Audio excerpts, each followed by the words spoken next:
Ilmu ekonomi sebagai suatu disiplin ilmu.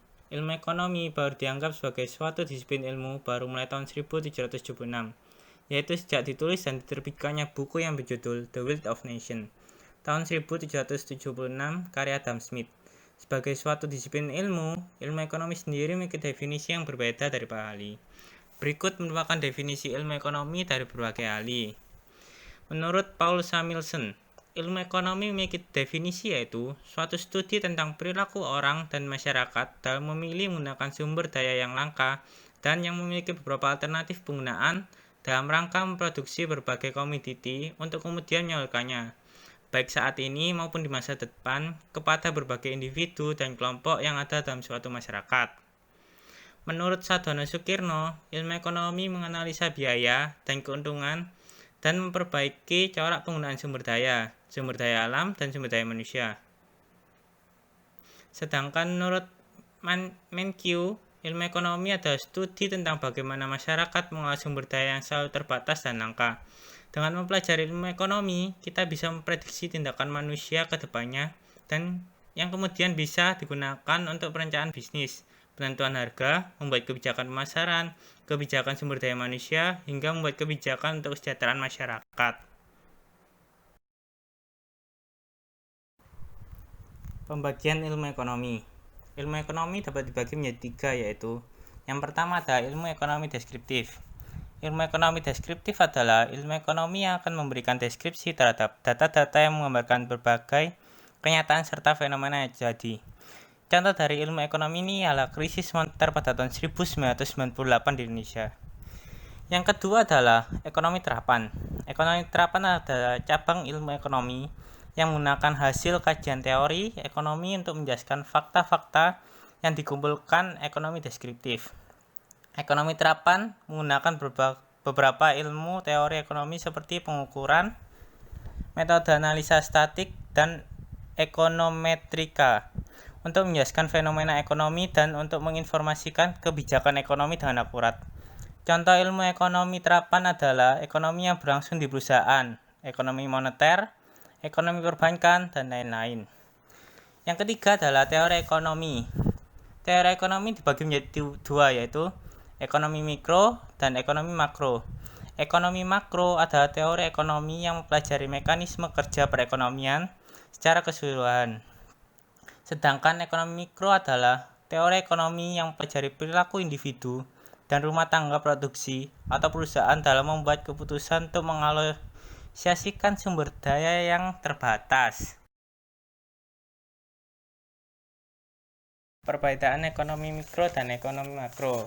Perbedaan antara ekonomi mikro dan makro terdapat pada produksi, kesempatan kerja, konsumsi, harga, dan unit analisis, seperti yang terdapat pada tabel berikut.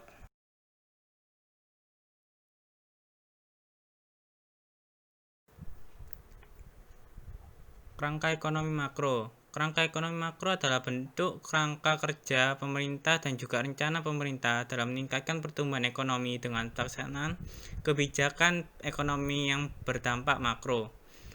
Kerangka ekonomi makro biasanya disampaikan oleh Kementerian Keuangan kepada DPR untuk menjelaskan rencana pembangunan ekonomi dan langkah-langkah kebijakan fiskal yang dapat diambil untuk pelaksanaan kebijakan tersebut. Kerangka ekonomi makro atau KEM berisi mengenai gambaran awal perkembangan terkini dalam prospek perekonomian ke depan, baik global dan domestik. Tantangan dan risiko yang akan dihadapi dalam penyampaian sasaran pembangunan, serta arah dan strategi kebijakan fiskal untuk merespon dinamika perekonomian, menjawab tantangan, dan mendukung pencapaian target pembangunan yang akan dilaksanakan pemerintah pada 1 tahun serta meletakkan fondasi pembangunan ke depan.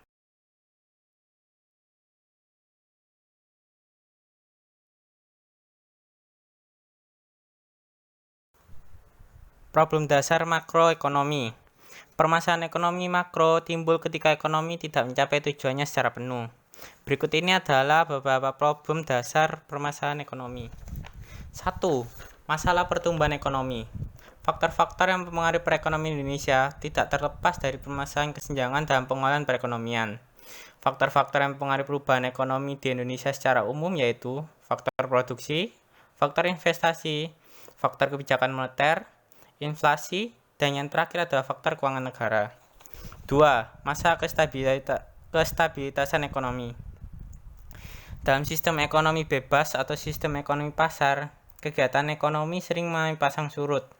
Pergerakan naik turunnya kegiatan perusahaan-perusahaan demi mencapai kemajuan ekonomi dalam jangka panjang disebut siklus bisnis perusahaan. Pada fase kurva kontraksi dari siklus bisnis akan terjadi penurunan secara umum dalam kegiatan perekonomian, sehingga pengangguran cenderung menjadi masalah utama di sini. Tetapi pada saat yang sama, karena pasar cenderung memiliki lebih banyak surplus dari kekurangan, inflasi cenderung tidak menjadi masalah pada fase ini. Pada fase ekspansi dari siklus bisnis akan ada peningkatan secara umum dalam kegiatan ekonomi. Oleh karena itu, pasar lebih cenderung memiliki kekurangan dibandingkan surplus. Dengan demikian, inflasi cenderung menjadi masalah utama pada fase ini. Namun, dengan produksi yang kuat, banyak orang yang dibutuhkan untuk mengatasi permintaan akan tenaga kerja, dan dengan demikian pengangguran cenderung tidak menjadi masalah. Ketiga, masalah pengangguran. Pengangguran dapat terjadi karena faktor-faktor berikut. 1. Kekurangan pengeluaran agregat. 2. Ingin meninggalkan pekerjaan lama untuk mendapatkan pekerjaan baru yang lebih baik. Ketiga, perusahaan mengganti tenaga kerja manusia dengan peralatan-peralatan canggih. 4. Ketidaksesuaian antara keterampilan pencari kerja dan keterampilan yang dibutuhkan dalam industri. Secara umum, keadaan ekonomi yang baik akan memiliki tingkat pengangguran lebih rendah dan sebaliknya. 4. Masa kenaikan harga atau inflasi. Kenaikan tingkat harga secara konsisten dan terus-menerus akan menyebabkan inflasi. Dalam keadaan inflasi dapat dilihat bahwa beberapa harga naik di atas rata-rata, beberapa naik di bawah rata-rata, dan beberapa harga barang bahkan menurun. Dengan adanya beban ini, perekonomian tidak mencapai tujuan stabilitasnya. Inflasi merupakan masalah karena 1. Karena ada kenaikan harga barang dan jasa, daya beli uang menurun. Hal ini pada gilirannya akan mengurangi kekayaan finansial dan menurunkan standar hidup. 2. Ketidakpastian yang lebih besar untuk melakukan perencanaan jangka panjang. 3. Pendapatan dan kekayaan cenderung didistribusikan sembarangan di antara berbagai sektor ekonomi dan di antaranya pemilik sumber daya. 5. Masalah neraca perdagangan dan pembayaran. Neraca perdagangan suatu negara yang positif menunjukkan negara itu mengalami ekspor yang memiliki moneternya melebihi impor. Terjadi surplus perdagangan. Sementara itu, neraca perdagangan suatu negara yang negatif menunjukkan nilai moneter impornya melebihi nilai moneter ekspor, sehingga menjadi defisit perdagangan. Neraca pembayaran bermasalah ketika neraca pembayaran mengalami defisit. Artinya, pembayaran ke luar negeri melebihi penerimaan dari luar negeri. Hal ini dapat disebabkan oleh impor lebih besar daripada ekspor dan aliran modal terlalu banyak ke luar negeri. Neraca pembayaran yang defisit dapat menimbulkan akibat sebagai berikut. 1. Penurunan kegiatan ekonomi dalam negeri karena penggunaan barang impor. 2. Harga valuta asing meningkat. 3. Harga barang impor bertambah mahal. 4. Kegairahan pengusaha berkurang dalam penanaman modal dan membangun usaha baru.